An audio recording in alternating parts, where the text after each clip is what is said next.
ఇక తెలుగుదేశం పార్టీ 44వ ఆవిర్భావ దినోత్సవం సందర్భంగా చంద్రబాబు నాయుడు కొంతమంది కార్యకర్తలకు తనతో పాటు వేదికను పంచుకునే ఒక అవకాశాన్ని కల్పించారు సార్. ఈ సందర్భంగా చంద్రబాబు నాయుడు కొన్ని ఇంట్రెస్టింగ్ కామెంట్స్ చేశారు. కార్యకర్తే అధినేత, పనిచేసే వాళ్ళకే పదవులు ఉంటాయి, సమర్థంగా పనిచేస్తే ప్రజాప్రతినిధులు మీరే అవుతారు అని చెప్పేసి. సో కార్యకర్తే అధినేత అంటూ ఉన్నారు సార్ చంద్రబాబు నాయుడు. అంటే వాస్తవంగా తెలుగుదేశం పార్టీలో కార్యకర్తలు చాలా గొప్ప త్యాగం.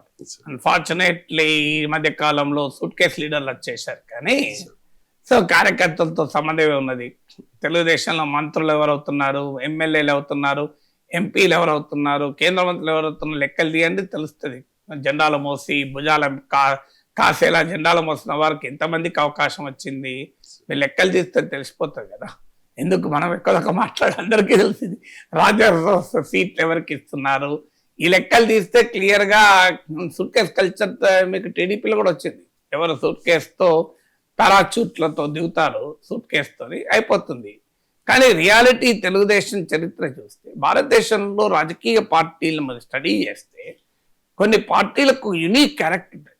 సమాజ్వాదీ పార్టీ మంచి బలమైన కార్యకర్త ఉన్న పార్టీ, మీకు డిఎంకే బలమైన కార్యకర్త ఉన్న పార్టీ, కానీ మీకు బీఆర్ఎస్కు ఆ రకమైన వాతావరణం లేదు. ఇప్పటికీ ఓటర్స్ ఉన్నారు, కార్యకర్తలు ఉండొచ్చు, ప్రతి పార్టీ కార్యకర్తలు ఉంటారు, కానీ స్ట్రాంగ్ క్యాడర్ బేస్ నిర్మాణం లేదు. డిఎంకే ఈవెన్ బీజేపీతో పోటీ పడగలిగిన ఆర్గనైజేషన్ స్ట్రక్చర్ ఉన్న పార్టీ చాలా మంది తెలియదు.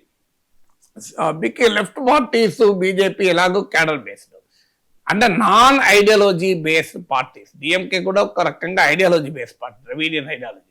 ఇప్పుడు టీడీపీ మీకు ఒక ఫిక్స్డ్ ఐడియాలజీ బేస్డ్ పార్టీస్ కావాలి. మీకు అలాంటి పార్టీలో కూడా ఒక క్యాడర్ బేస్ నిర్మాణం చేయడం అనేది మామూలు విషయం కాదు. ఈవెన్ టుడే మీకు వైసీపీకి కూడా లేని స్ట్రెంత్ టీడీపీకి ప్రతి గ్రామంలో మీకు ఎక్కడైనా వెళ్ళండి. ఇప్పుడు మీరు గోదావరి జిల్లాల నుంచి వచ్చారు కదా, మీరు గోదావరి జిల్లాలో వెళ్ళండి, గ్రామంలో ప్రతి గ్రామంలో 10 మంది కనబడతారు, అవునా కదా. సో మీరు అక్కడి నుంచి వచ్చారు, మీకు బాగా తెలుసు. ఈవెన్ తెలంగాణలో కూడా ఆటుపోట్లు ఉన్న తెలంగాణలో టీడీపీకి ఇప్పటికీ గ్రామాల్లో వెళ్ళండి మీరు, టీడీపీ అంటే గౌరవం ఉన్న వాళ్ళు చాలా మంది ఉంటారు. అలా ఓట్లు రాకపోవచ్చు రాష్ట్ర రాజకీయ పరిస్థితుల్లో మారడం వల్ల. అందుకే మీరు గమనించండి, టీడీపీ నుంచి వెళ్ళిపోయి ఇతర పార్టీలో చేరిన ఏ నాయకుడు 100% మంది నాయకులు టీడీపీని తిట్టరు. Even today the respect Revanth Reddy, Erravalli Dayakar Rao, Talasani Srinivas Yadav, మీరు లెక్కలు తీయండి, they still respect their party. Kadiyam Srihari అంటే వాళ్ళు ఏమి టీడీపీని తిట్టి బయటికి రారు, పార్టీని ద్వేషించి రారు. రాజకీయాలు మారిపోయాయి రాష్ట్ర విభజన తర్వాత, అనివార్యంగా తెలుగుదేశం ఇర్రెలవెంట్ అయింది. మీకు తెలంగాణ ఉద్యమం ఇన్ని వచ్చినా కూడా ఆ పార్టీ రకంగా, అందుకే మీకు ఎన్టీ రామారావు పార్టీ పెట్టినప్పుడు చాలా మందికి ఒక క్వశ్చన్ వస్తుంది, మామకు వెన్నుపోటు ఇవన్నీ రాజకీయంగా మాట్లాడే మాటలు. మీకు ఈనాడు ఆపరేషన్ 20 మంది ఎమ్మెల్యేలు ఉన్నప్పుడు 70 మంది ఎమ్మెల్యేలు ఉన్నారని రాసి ఒక వాతావరణం, ఇవన్నీ నిజమే కావచ్చు, కానీ బట్ స్టిల్ చంద్రబాబు నాయుడు ఎందుకు ఎమర్జ్ కాగలిగాడు పార్టీలో అంటే, లక్ష్మీపార్వతి ఫినామినన్ తర్వాత ఎన్టీ రామారావుపై తిరుగుబడి కారణం ఏంటంటే పార్టీ స్ట్రక్చర్ పైన చంద్రబాబు నాయుడు గ్రిప్. రామారావు చూసి ఓట్లేయచ్చు, రామారావు బొమ్మ పెట్టుకునే గెలవచ్చు, కానీ party structure was the hands of Chandrababu. అందుకే మీకు ఎన్టీ రామారావు వ్యతిరేక తిరుగుబాటు తర్వాత మీకు బ్లడ్లెస్ స్కూల్ లాగా పార్టీ యావత్తు చంద్రబాబు కిందకి వచ్చేసింది కదా. సో అందువల్ల పార్టీ ఆర్గనైజేషన్ అనేది తెలుగుదేశంలో మొదటి నుంచి కూడా మీకు చాలా మంది మీకు ఊర్లలో కనబడుతుంటారు. ఆస్తులు ముఖ్యంగా ఆంధ్ర ప్రాంతాల్లో ఎక్కువ కనబడతారు. వాళ్ళు సొంత డబ్బులు ఖర్చు పెట్టుకొని పార్టీకి పనిచేస్తూ దశాబ్దాల పాటు ఏ పదవి రాకపోయినా కూడా చేస్తూ ఉంటారు. వాళ్ళకి అదొక కమిట్మెంట్, దే లవ్ తెలుగుదేశం. ఇప్పుడు మహానాడులు చూడండి, మీరు పండుగల వాతావరణంలో జరుగుతాయి, మిగతా పార్టీల మహాసభలు అట్లుండవు. సో తెలుగుదేశం మహానాడులు నేను జర్నలిస్ట్గా 2-3 మహానాడులు కవర్ చేశాను కూడా, సో రిపోర్టర్గా చూశాను ప్రత్యక్షంగా కూడా. సో మహానాడు, వరంగల్ మహానాడు జరిగినప్పుడైతే ఆ రోజు TV9లో వరంగల్ మహానాడు వేదిక నుంచే మాట్లాడాను, అక్కడి నుంచే లైవ్లో డిస్కషన్లో పాల్గొన్నాను. సో మీకు ఆ పండుగ వాతావరణం ఉంటుంది, మీకు గమనించండి. సో అదొక మీకు క్యాడర్ బేస్డ్ పార్టీస్లో ఉండేటువంటి స్వభావాలు ఇవన్నీ. అంటే కార్యకర్తల మధ్య ప్రేమాభిమానాలు, నాయకుల మధ్య ఆ సోషల్ బాండ్స్. ఇప్పుడు ఈ మధ్య లోకేష్ కూడా ఆ ప్రయత్నం చేస్తున్నాడు. మీరు గమనిస్తే నాయకుల ఫ్యామిలీ మెంబర్స్ని పిలిచి వాళ్ళతో గడపడం అనేది, అంటే ఒక రాజకీయ పార్టీకి మూల స్తంభాలు వాడు. అన్ఫార్చునేట్లీ డబ్బు ప్రభావం వచ్చాక, మీకు ఎన్నికల్లో కులం ప్రభావం వచ్చాక, ఏ కులం వాడని సీట్ ఇవ్వడము, ఎంత ఖర్చు పెట్టుకుంటారన్న దాంతో సీట్లు ఇవ్వడం, పదవులు ఇవ్వడము, కార్యకర్తలు పాపం జెండాలు మోసే వాళ్ళుగానే మిగిలిపోవడము, ఈ ధోరణి తయారైంది. కానీ మీకు ఇదొకటే కాదు, మీరు ఇంకోటి కూడా గమనించండి. పార్టీ ఇప్పుడు పొత్తు పెట్టుకున్నప్పుడు ఓటు టీడీపీ నుంచి ఓటు చాలా బ్రహ్మాండంగా ట్రాన్స్ఫర్ అవుతుంది. మీకు చాలా మంది టీడీపీ జనసేన ఓటు ట్రాన్స్ఫర్ కాదు అని చర్చ జరిగినప్పుడు, టీడీపీ బీజేపీ మధ్య ఓటు ట్రాన్స్ఫర్ నేను గట్టిగా చెప్పాను అప్పుడు కూడా. 90% మోర్ దెన్ 90% ట్రాన్స్ఫర్ అవుతుంది, ఇంక్లూడింగ్ టీడీపీ లెఫ్ట్ మధ్య పొత్తున్న రోజుల్లో కూడా. మీకు మొదట్లో మీరు గుర్తుంటే మీ గోదావరి జిల్లాలోని ఆచంట, గుంటూరు జిల్లాలో సత్తెనపల్లి లాంటి సీట్లు ఉండేవి. అక్కడ లెఫ్ట్ పార్టీ తర్వాత పోటీ చేస్తే 2000-4000 ఓట్లు వచ్చినాయి. మరి టీడీపీతో కలిసి పోటీ చేస్తే గెలిచారు. అంటే ఏంటి, టీడీపీ ఓటు అంత పెద్ద ఎత్తున ట్రాన్స్ఫర్ అయ్యింది. లెఫ్ట్ ఓటు టీడీపీ ట్రాన్స్ఫర్ అవడం ఆశ్చర్యం లేదు, అది కమిటెడ్ ఐడియాలజికల్ ఓటు కనుక వాళ్ళు ఎలా చెప్తే అలా ఓట్లు వేస్తారు. కానీ టీడీపీ ఓటర్ కూడా ట్రాన్స్ఫర్ అయ్యాడు. So that is the character of the TDP. అది ఇప్పటికీ టీడీపీ సజీవంగా ఉన్నాం. బహుశా తెలుగునాట ఇంత రాజకీయ పెను తుఫాన్లను ఎదుర్కొన్న పార్టీ ఏదైనా ఉందంటే తెలుగుదేశమే కదా. మీకు ఎన్టీ రామారావు నాయకత్వంలో ఉండగానే పార్టీ చీలిక ఎదుర్కొంది. తర్వాత మీకు తెలంగాణ ఉద్యమము, రాజశేఖర రెడ్డి మరణానంతర సానుభూతి వెల్లువ, మీకు ఇన్ని పరిణామాలు, రాష్ట్ర విభజన, ఇన్ని పరిణామాలను కూడా తట్టుకొని తెలుగుదేశం నిలబడింది అంటే ఖచ్చితంగా కార్యకర్తలే గొప్ప కృషి టీడీపీలో. సో ఆ కార్యకర్తలకు నిజంగా గుర్తింపు వస్తే ఆ పార్టీ 10 కాలాల పాటు సజీవంగా ఉంటుంది.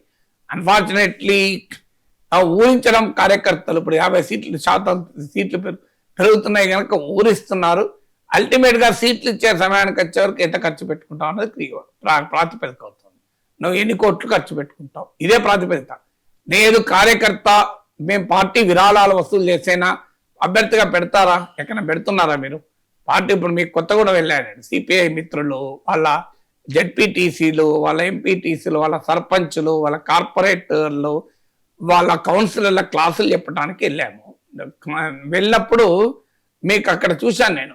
అక్కడ ఎవరు మేయరు, కొత్తగూడెం మేయరు, 33 years, ఒక ఆటో డ్రైవర్. కెన్ ఇమాజిన్ మిగతా పార్టీ లెక్కనన్నా ఒక ఆటో డ్రైవర్ కొత్తగూడెం నగర మేయర్. సిపిఐలో ఎందుకంటే అది క్యాడర్ బేస్డ్ పార్టీ కనుక నీకు ఎన్ని కోట్లు ఉన్నాయని చూడలే. ఆయన ఆటో కూడా సొంతదో కాదో నాకు తెలియదు. అలాంటి ఆటో డ్రైవర్ మేయర్ చేయగలిగాడు కమ్యూనిస్ట్ పార్టీస్లో. మీకు బీజేపీలో మీకు ఛాయ్ వాళ్ళ ప్రైమ్ మినిస్టర్ కాగలిగాడు.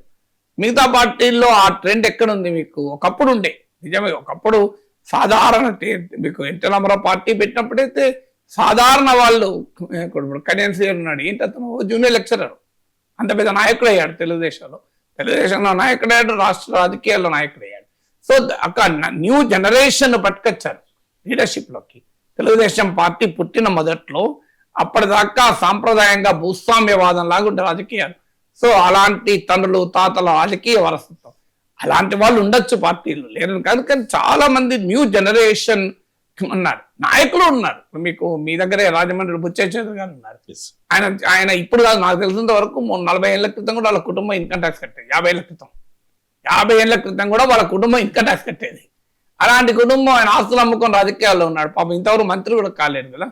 మీరు అందుకే మీకు ఆయన కమ్మలు కాపుల డామినేటెడ్ కాన్స్టిట్యున్సీకి ఆయన షిఫ్ట్ చేసిన ఆయన అక్కడ కూడా గెలిచొచ్చాడు. నిజంగా చెప్పాలంటే ఆయన గెలిచే సీట్ కాదు రాజమండ్రి రూరల్, ఆయన రాజమండ్రి అర్బన్ సీట్ ఆయనది. కానీ పొత్తులో ఆయన రాజకీయాల్లో భాగంగా ఆయన రాజమండ్రి రూరల్ పంపిస్తే ఆడ కూడా గెలిచొచ్చాడు. మీకు ఇప్పుడు కాదు, జగన్ ప్రబంధనాన్ని కూడా ఎదుర్కొని గెలిచాడు కదా. ఎందుకు గెలిచాడు? ఇప్పుడు ఆయన చరిత్ర ఎవరని చెప్తారు. అక్కడ ఆయన ఆస్తులు అమ్ముకొని, ఆస్తులు కరిగించుకుని అమ్ముకొని అంటే రాజకీయాల్లో గెలిచాడు తప్ప. అందుకే మీకు ప్రత్యర్థులు కూడా ఆయన మీద అటాక్ చేయరు, మీరు గమనించండి. సో అందువల్ల ఇలాంటి నాయకులు చాలా మంది ఉన్నారు. బుచ్చేశ్వర గారు ఒక ఎగ్జాంపుల్. పాప ఆయనకి ఇంతవరకు ఆయన మంత్రి పదవి కూడా రాలేదు ఎప్పుడు కూడా, అన్ఫార్చునేట్లీ. బట్ అట్లాంటి టవరింగ్ లీడర్షిప్ అంటే కార్యకర్తలే కాదు, క్షేత్రస్థాయిలో పార్టీని నిలబెట్టి గెలిపించగలిగేటువంటి ఒక బలమైన రాజకీయ నాయకత్వం కాన్స్టిట్యున్సీ లెవెల్ కూడా టీడీపీ ఉంది. ఇప్పుడు మీకు దేవేంద్ర గౌడ్ ఉన్నాడంటే ఆయన ఒక వటవృక్షం. ఆ రోజుల్లో యనమల రామకృష్ణుడు వటవృక్షం, ఎర్రనాయుడు ఓ పెద్ద వటవృక్షం. ఆ ఏరియాలో ఎర్రనాయుడు ఉన్నాడంటే ఒక పెద్ద బడ ఎర్రవల్లి దయాకర్ రావు, వీళ్ళు ఒక్కరు కాదు. మీకు హైదరాబాద్ సిటీలో తలసాని శ్రీనివాస్ యాదవ్ ఒక బలమైన వటవృక్షం. ఇట్లాంటి వటవృక్షాలు లాంటి నాయకులు కూడా టీడీపీ సృష్టించింది, కార్యకర్తలే కాదు. కాలక్రమేణా పాదకీయాలు మారిపోతున్నాయి. ఇప్పుడంతా ఎన్ని కోట్లు ఖర్చు పెడతావు అన్నది ఫస్ట్ క్రైటీరియా అయిపోయింది. బట్ కార్యకర్తలకు నిజంగానే పట్టాభిషేకం జరిగితే తెలుగుదేశానికి మంచిది, రాజకీయాలకు మంచిది.